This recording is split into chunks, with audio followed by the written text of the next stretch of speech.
Student, मैं हूं अरुण चौधरी और आप देख रहे हैं एसी स्टडी पॉइंट।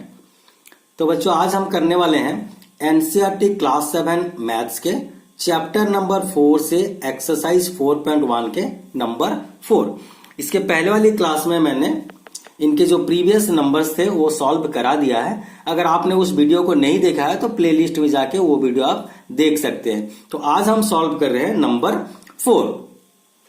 नंबर 4 में आपको करना क्या है, देखिए, right equations for the following statements. आपको मैंने पहले भी बताया था थ्योरी क्लास में। यहां पर देखिए स्टेटमेंट दिया हुआ है। स्टेटमेंट को आपको इक्वेशन फॉर्म में लिखना है, ठीक है। ये क्या है, स्टेटमेंट फॉर्म में है, आपको इक्वेशन बना करके लिखना है। और इसके जो नेक्स्ट नंबर है उसमें आपको इक्वेशन दी हुई होगी, आपको स्टेटमेंट फॉर्म में उसे लिखना है। तो ये 4 और 5 दोनों ही नंबर आज हम करेंगे। तो सबसे पहले देख लेते हैं यहां पर क्या है, the sum of number x and 4 is 9। मतलब एक नंबर है x, उसमें अगर हम 4 जोड़ दें तो हमें रिजल्ट मिलती है कितना, 9। तो इसे हम कैसे लिख सकते हैं, the sum of number x and 9। तो सम करना है किसकी किसकी, x की और 4 की। तो हम यहां लिख सकते हैं x प्लस 4 गिव्स 9, मतलब इक्वल टू 9। तो ये हमारी आंसर हो जाती है x प्लस 4 इक्वल टू 9। ये हमारी इक्वेशन हो गई। उसके बाद देखिए दूसरी इक्वेशन जो है, 2 सब्ट्रैक्टेड फ्रॉम y इज 8। मतलब अगर हम 2 सब्ट्रैक्ट करें, किसमें से सब्ट्रैक्ट करें, फ्रॉम y, मतलब y से अगर 2 सब्ट्रैक्ट करें तो हमें मिलती है कितना, 8। तो हम इसे कैसे लिखेंगे, देखिए y थी, y से हम सब्ट्रैक्ट कर दिए कितना, 2, तो हमें रिजल्ट मिल जाती है 8। तो ये हमारी हो जाती है equation y minus 2 equal to 8। अच्छा, थर्ड इक्वेशन देखिए, 10 टाइम्स a इज 70। मतलब कि अगर a में हम 10 मल्टीप्लाई करें, a को अगर हम 10 टाइम्स ले लें, मतलब कि 10a, वो हमारी हो जाती है 70। तो ये सिंपल सा है, 10 टाइम्स a की 10 टाइम्स कितनी हो जाएगी आपकी, 10a। तो ये हो गई 10a इज 70, मतलब गिव्स 70। तो इक्वल टू आपकी हो जाती है ये 70। तो 10a इक्वल टू 70, ये हमारी हो जाती है थर्ड बिट का आंसर। उसके बाद देखिए, the number b divided by 5। मतलब एक नंबर है b, जिसे 5 से डिवाइड करें तो आपको मिल जाती है 6। तो अब हम कैसे लिखेंगे, ये नंबर थी b, जिसको हम डिवाइड किए 5 से, उसके बाद हमारी रिजल्ट क्या आ जाती है, यहां पर आ जाती है 6।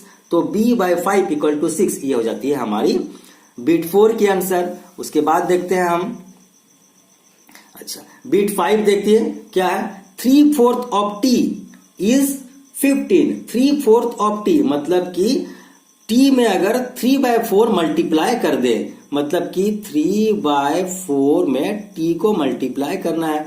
3/4 ऑफ t मतलब 3/4 ऑफ का मतलब क्या होता है, इनटू। तो 3/4 इंटू t इज 15। तो दिस इज इक्वल टू आपकी हो जाती है 15। Very simple. उसके बाद देखिए, ये थोड़ा सा आपको समझने वाली चीज है। यहां पर देखिए, 7 times m plus 7 gives you 77। तो यहां पर देखिए दो चीज को मिला के दे दिया, 7 टाइम्स m की 7 टाइम, यहां पर जैसे हम लोग कह रहे थे 10 टाइम्स a मतलब 10 है, उसी तरह से 7 टाइम्स m मतलब कि 7m। ये हमारी हो जाएगी 7m। 7 टाइम्स m का मतलब 7m प्लस 7, उसमें फिर आगे आप जोड़ो प्लस 7, तो आपको रिजल्ट जो मिलती है वो होती है 77। तो हम यहां पर लिख देंगे ये 77। क्लियर है। उसके बाद नेक्स्ट देखिए, उसके बाद वाली number, 1/4 of a number x minus 4 gives you 4। तो 1/4 ऑफ ए नंबर मतलब कि आपकी 1/4 ऑफ ए नंबर। तो यहां पर हो गया 1/4 of a number. Of a number क्या, हमारी तो x थी, तो 1/4 of a number x minus 4, मतलब माइनस में ये 4 इक्वल टू आपकी रिजल्ट मिलती है कितनी, 4। तो 1/4 of a number x minus 4 equal to 4। तो ये हो जाती है हमारी इक्वेशन। इसे 1/4 को मैं यहां पर x/4 भी लिख सकता हूं बच्चों। देखिए 1/4 तो हम क्या, 1 इंटू एक्स, तो इसे हम ऐसे भी लिख सकते हैं, x/4 माइनस 4 इक्वल टू 4। इस तरह से भी हम बना सकते हैं इक्वेशन को। आगे देखते हैं हमारी जो नेक्स्ट नंबर है नेक्स्ट नंबर क्या है, if you take away 6 from 6 time y, मतलब कि 6 टाइम y से अगर आप 6 माइनस करो, टेक अवे का मतलब मैंने आपको पहले ही बताया था, टेक अवे मतलब सब्ट्रैक्ट करना है, तो आपको रिजल्ट मिलती है 60। तो आप कैसे लिखोगे, 6 टाइम y का मतलब हो जाता है 6y। If you take away 6 from 6 times of y, 6 times of y मतलब 6y से अगर आप 6 सब्ट्रैक्ट करो, टेक अवे का मतलब 6 अगर माइनस कर दो तो आपको रिजल्ट मिलती है 60। ठीक है। If you add 3 to 1/3 of z, अगर 1/3 ऑफ z में आप 3 ऐड करो तो 1/3 मतलब कि 1/3 ऑफ किसकी, z की, उसमें आप ऐड क्या कर रहे हो, यू ऐड 3, तो मैंने यहां पर 3 ऐड कर दिया, दैट इज गिव्स यू, देखिए, if you add 3 to 1/3 of the क्या 1/3 ऑफ z में z की जो 1/3 है उसमें अगर आप 3 ऐड करो यू गेट 30, तो आपको मिलती है इक्वल टू आपका 30।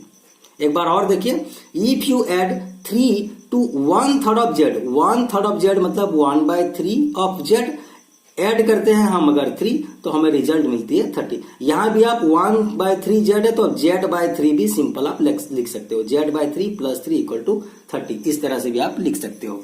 तो इस तरह से हमारा नंबर 4 जो है वो कंप्लीट होता है। अब हम बढ़ते हैं नंबर 5 की तरफ। ओके, तो नंबर 5 में हम क्या करेंगे, देखिए, अच्छा, नंबर 5 में हमें क्या करना है, right the following equation in statement form. यहां पर हमें क्या करना है, आपको स्टेटमेंट फॉर्म में लिखना है, नंबर्स को हमें स्टेटमेंट फॉर्म में लिखना है। तो यहां पर देखिए आपको इक्वेशन दिया हुआ है, आपको स्टेटमेंट फॉर्म में लिखना है। पहले वाले में क्या था, आपको स्टेटमेंट दिया हुआ था, इक्वेशन फॉर्म में लिखना था। तो इसे जब हम इक्वेशन लिखेंगे तो ये कैसे लिखेंगे, देखिए, p + 4 = 15, मतलब इसमें क्या करेंगे, एक नंबर p है उसमें 4 ऐड किया जा रहा है तो रिजल्ट मिल रहा है 15। तो इसे हम क्या लिख सकते हैं, जो p है एक नंबर है यहाँ पर, तो the sum of p and 4 is 15, the sum of p and 4 is 15। ठीक है, तो हम ऐसे कैसे लिखेंगे, the sum of number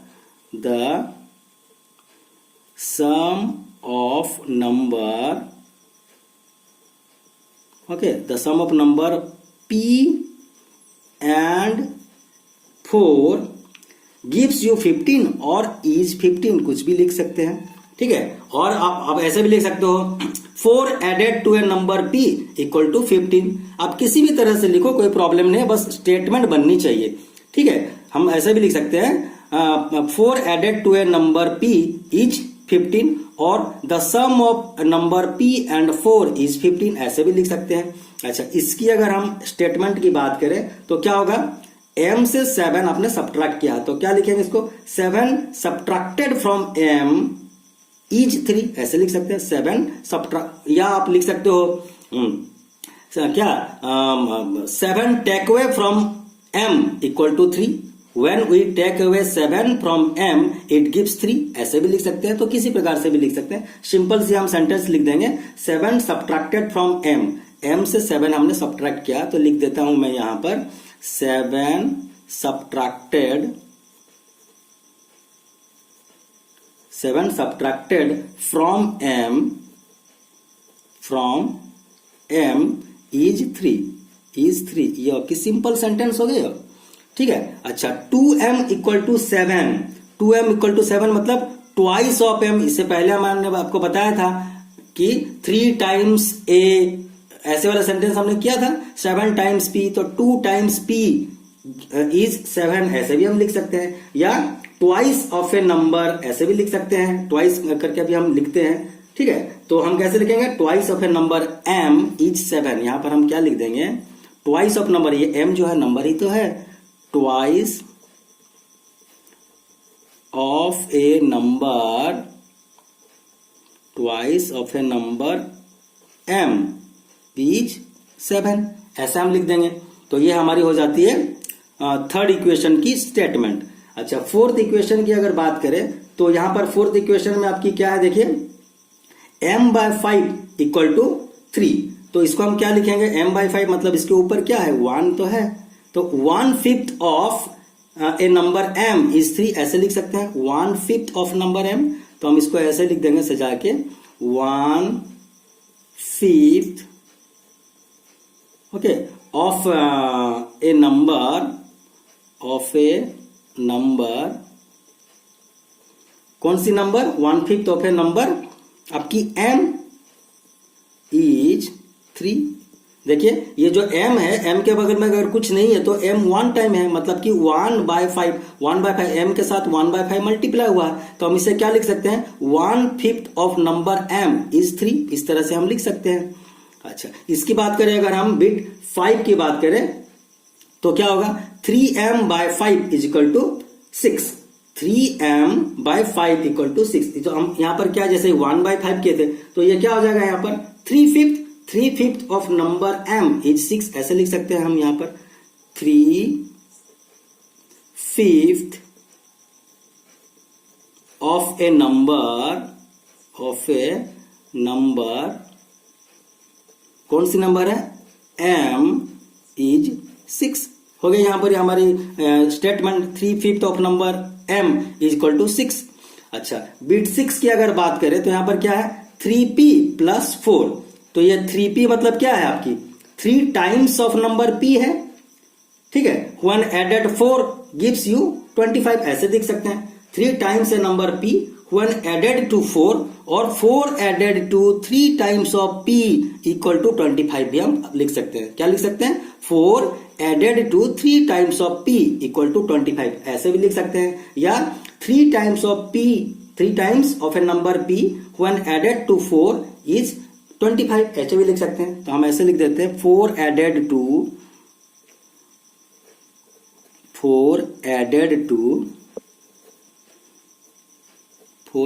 to 3 times of number p, 3 times of a number p is 25, ठीक है। इस तरह से हम लिख सकते हैं। अच्छा, नेक्स्ट बिट को हम देख लेते हैं। नेक्स्ट बिट में क्या है? 4p minus 2 equal to 18। तो यहां हम क्या कर रहे हैं? 4 टाइम्स p है और सब्ट्रैक्ट कर रहे हैं 2। तो कैसे लिखेंगे? 2 सब्ट्रैक्टेड फ्रॉम क्या? 4 टाइम्स ए नंबर p। और when we take away 2 from 4 times of p that gives us 18 ऐसे भी लिखेंगे, ठीक है। तो सिंपल से हम 2 सब्ट्रैक्ट कर रहे हैं तो पहले हम सब्ट्रैक्शन की बात लिखेंगे। 2 सब्ट्रैक्टेड फ्रॉम ऐसे लिखेंगे 2 सब्ट्रैक्टेड फ्रॉम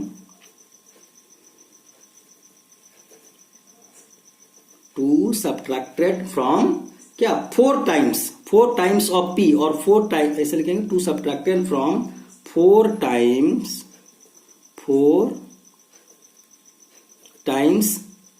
p इज 18 और 4 टाइम्स ए नंबर p भी आप लिख सकते हो। 2 सब्ट्रैक्टेड फ्रॉम 4 टाइम्स p और 4 times of a number p। अगर ऐसे ऑफ ए नंबर लिख दे तो और बेटर रहेगा। ऑफ ए नंबर, ठीक है, p is 18।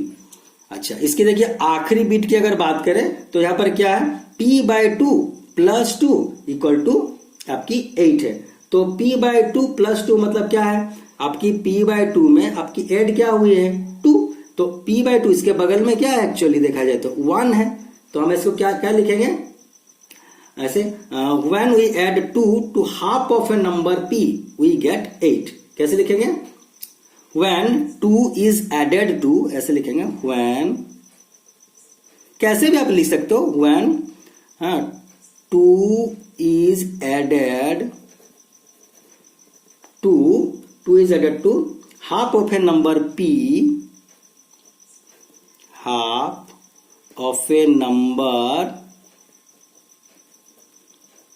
p, we get, क्या लिख देंगे? we get 8 और it gives us 8 ऐसे भी लिख सकते हैं। when 2 is added to half of a number p we get 8 और when 2 is added to half of a number p we get 8 ऐसे भी लिख सकते हैं, ठीक है। so 2 added to half of a number p gives us 8 और 2 added to half of a number p क्या the result is when we add 2 to half of a number p the result is 8, ऐसे भी लिख सकते हैं। मतलब बहुत प्रकार से इसे हम लिख सकते हैं, बस स्टेटमेंट बननी चाहिए और सही स्टेटमेंट बननी चाहिए। तो इस प्रकार से बच्चों हमारा जो आज एक्सरसाइज 4.1 की नंबर 4 और नंबर 5 दो नंबर कंप्लीट होती है। और आज के लिए बस इतना ही, और नेक्स्ट क्लास में हम इसके आगे के नंबर देखेंगे। तो आज के लिए इतना ही, टिल देन बाय।